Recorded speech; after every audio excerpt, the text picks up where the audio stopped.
Hello, I'm Matt Robinson with your SCV NewsBreak for Thursday, May 28. A suspected drug trafficker missed his court date earlier this month and now has a $500,000 warrant out for his arrest.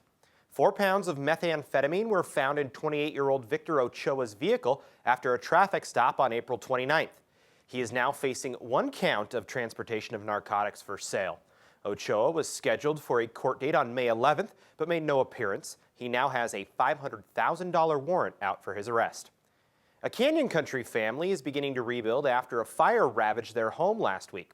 The fire on Rainier Street was potentially caused by a light and faulty electrical wiring and began in the garage and continued through much of the home. Tim Latham, his wife, 2 children, and their dog made it out alive and have been living in temporary housing from the Red Cross.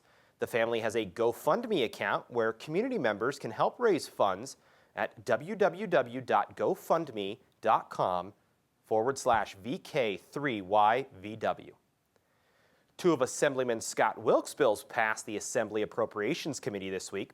AB 85 will prevent the California High-Speed Rail Authority from taking advantage of a loophole that allows them to hold closed-door meetings without public involvement.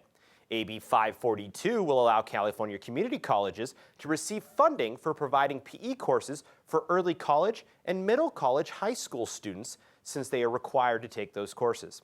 The bill's next slated to hit the Assembly floor.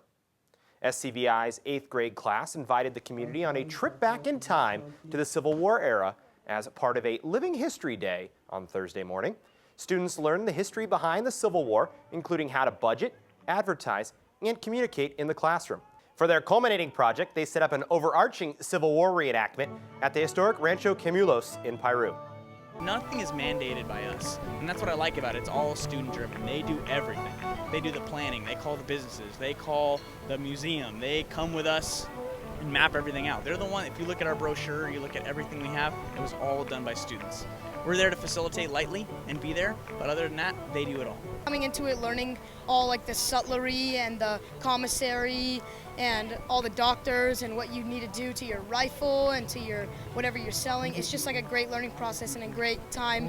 Now turning to weather, warm weather continued on Thursday with highs in the 80s. Friday is going to get up to the 90s and overnight lows will stay in the 60s. This weekend is going to stay warm with highs in the low 90s throughout.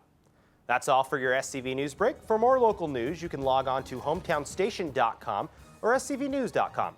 Thanks for watching. I'm Matt Robinson.